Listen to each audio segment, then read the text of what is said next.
Hi, this is Jeff Mesnick with the Channel Marketing Journal, and I'm excited to be here today with Rob Rae, who's the Vice President of Business Development at Datto. How you doing today? I'm wonderful. Thank you very much for having me. It's my pleasure. I'm excited to spend some time talking with you. So maybe you can just start off by kind of sharing what your role is at Datto today. Yeah, so my role is Vice President of Business Development with Datto. What does that mean? Because Yeah. business development is kind of like a vague term, and it's kind of a unique role within the actual channel. And if you bear with me, I'll kind of fill you in on what that means. I joined Datto about 5 years ago. We were a small vendor. We did backup disaster recovery technology. We were channel only, and at that particular time, and still actually to this day, managed service provider or MSP only.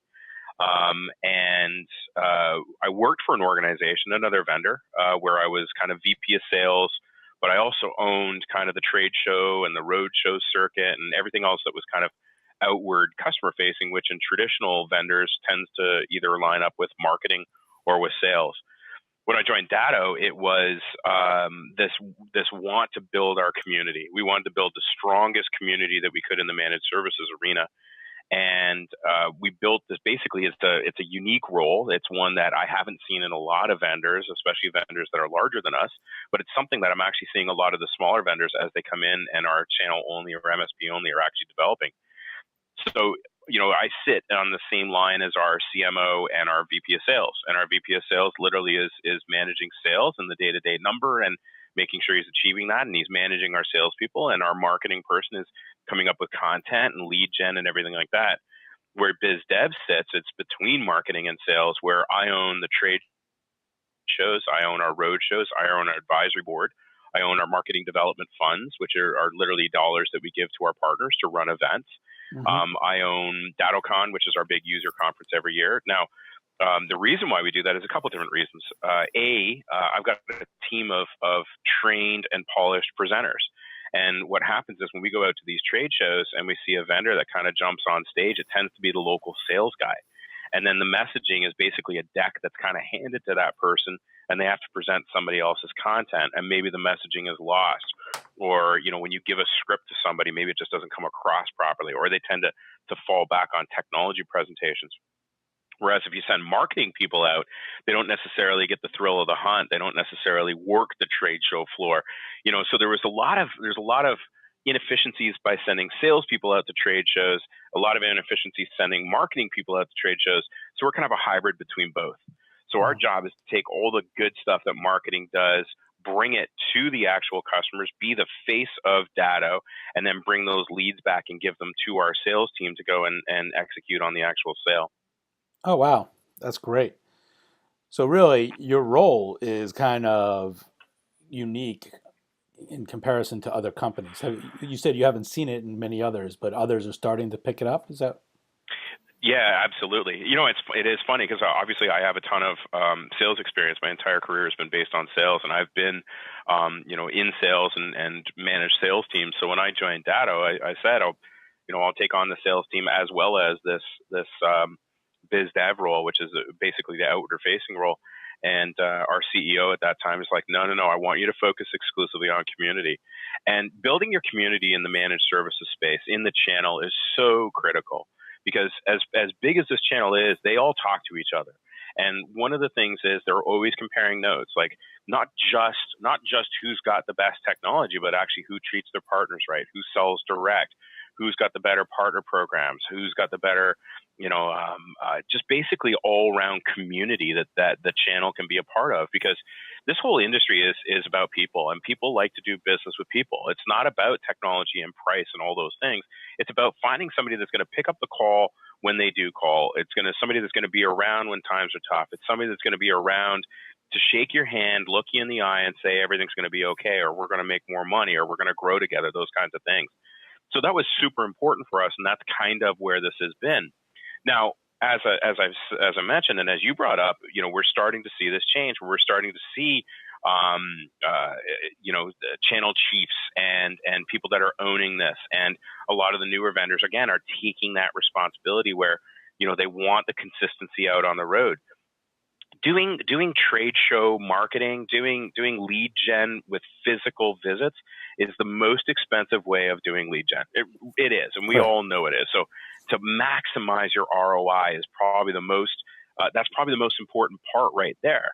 And I'll give you a perfect example. I was at a trade show recently in Vegas, just a small one, cybersecurity event, maybe about 100 attendees, and I'm standing right next to another vendor, and they were complaining about the previous show on that circuit. It was actually one of the best shows we had had. It was in San Diego. Hmm. And this other vendor said, yeah, we only got like 12 leads out of it. I'm like, that's impossible. There were like 150 companies there. And they said, well, our sales guys came back and said it was a crappy show. And I'm like, that's the problem, right? There's no quality. There's no qualification of that. The Right. sales guys come back, they hand in 12 business cards and said it was crap. But was it the show or was it the sales reps? Did they spend more time in the pool than they did work in the booth? When they did work the booth, did they do it properly? Were they engaging? Were they taking people out for dinner? Were they hanging around the bar? Were they, doing all the things that are necessary at a trade show? Nobody will know. So instead, it gets blamed on the actual trade show, whereas the very next one in Vegas, same size, same people, their ROI was significantly more because they actually had people that were invested in it. Their channel chief was there and basically monitoring it and watching the show and engaging with people and doing all the right things. And that's again so critical that we do the right things when we get these opportunities because A, it's face to face and you can really screw that up, and B, it's such an expensive way of actually doing lead gen. So you Right. might as well take advantage of it while you can. Right. Well, that's perfect. Now, I mean, so yeah, it's most expensive, but Yeah. how about the ROI on it? I mean, would you say, I mean, expense is relative, right? Yep. Oh no, you're absolutely right. I look at it. I've got kind of four pieces that I kind of mark, Hmm. or four kind of things that I want to accomplish, and I measure it towards it. Obviously, number one is lead gen. How many of these are non-buying partners that I can turn into buying partners? That's obviously where the big stuff is going to come in. Hmm. I also look at it. Is it a lead that is new to my database? For those are immensely valuable because, as we know, sales and marketing isn't just a one and out. You have to touch people 7, 8, 9 times, different ways of touching them. Hmm. So for me, a new lead to my database is almost worth as much as a new person buying more stuff. I also, because Datto now has grown beyond just backup, we sell a whole suite of products. I also do measure what did they own when I touched them, shook their hand, bought them a drink, bought them dinner, whatever.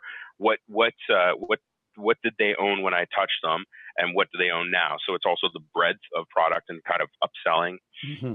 And then finally, it is a way to engage with our partner base. We don't have a lot of territory reps, people that are actually physically out in these markets. We're predominantly an inside sales force.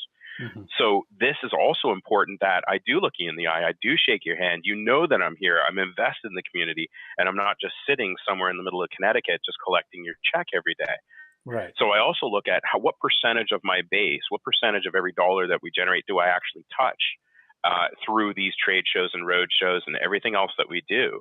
And that is kind of that engagement that the excuse me, the MSP, the ultimate user of the Datto product actually Hmm. does and has with us. Excellent. I like that. So that's kind of really unique, for you guys with your program is the sense that you've actually divided this out. So that's our big question always, which is what is unique. So instead of you have the sales team, you have your marketing team, and then you have your biz dev team, and that's you. Yep. Yep. Yeah, that would be it. When we take a look at and the managed services space maybe is different, but I know CompTIA did a study recently where they looked at kind of the top 10 things that were most important to managed service providers when choosing a vendor, and things like partner programs, as important as they are, they're not really ranked that high anymore on the scale of why somebody does business with you. Hmm. These days, it is coming down to a lot of touch and contact and support and all those wonderful things that kind of come along with being an MSP. It doesn't matter, again, price doesn't matter. Even technology to a certain extent doesn't matter. There's a lot of forgiveness there if you can make that personal touch. Very cool. So we're going to jump. I had a bunch of questions for you, but I like where we're headed, but I'm going to ask now to kind of go to our last question here, which is you spend a lot of time on the road. You probably see a lot of vendors. And this is a I this do. is a difficult question to ask. What is your biggest pet peeve that you see people in the channel do? And you don't have to name names, just, Oh yeah, no, I won't. You know what drives me crazy? You know what grinds my gears? Um, there's a couple different things.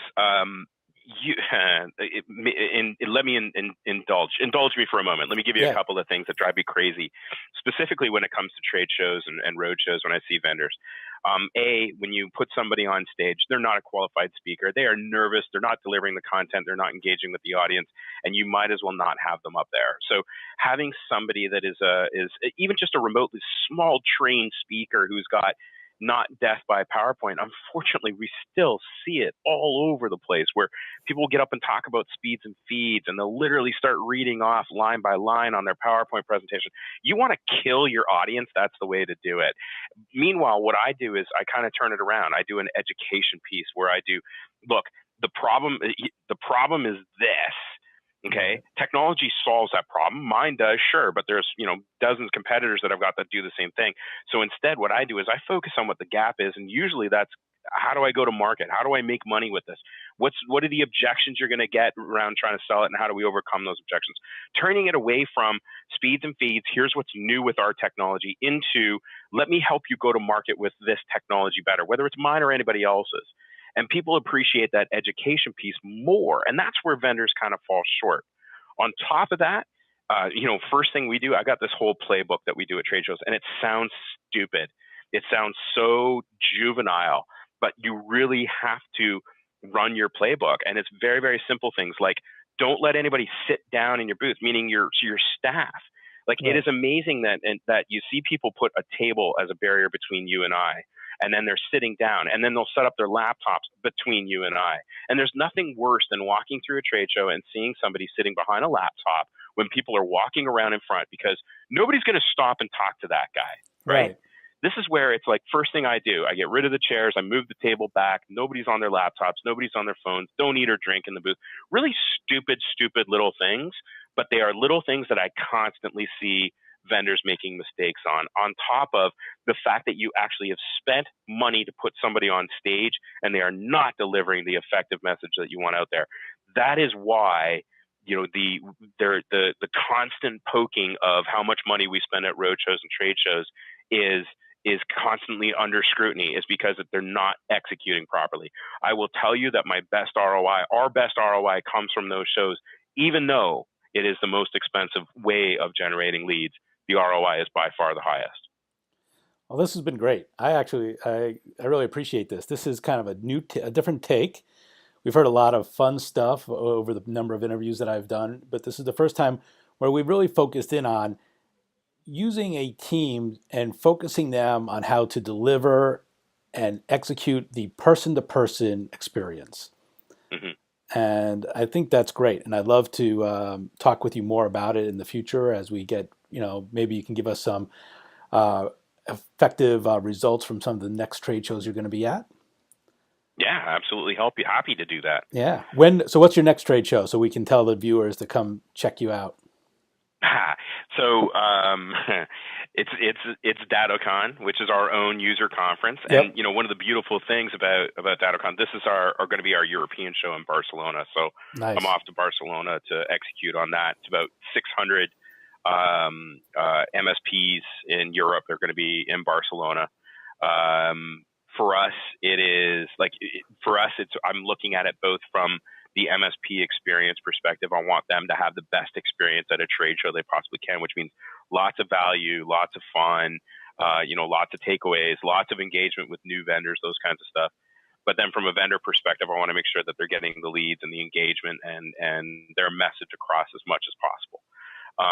So it's actually a DattoCon. That being said, IT Nation is coming up around the corner, which is also a phenomenal show. It's been a mainstay in the MSP space Yep. for a number of years. What have I got? I got like 6 or 7 things between now and the end of the year. Next Gen Cloud out in LA or Anaheim is coming up as well.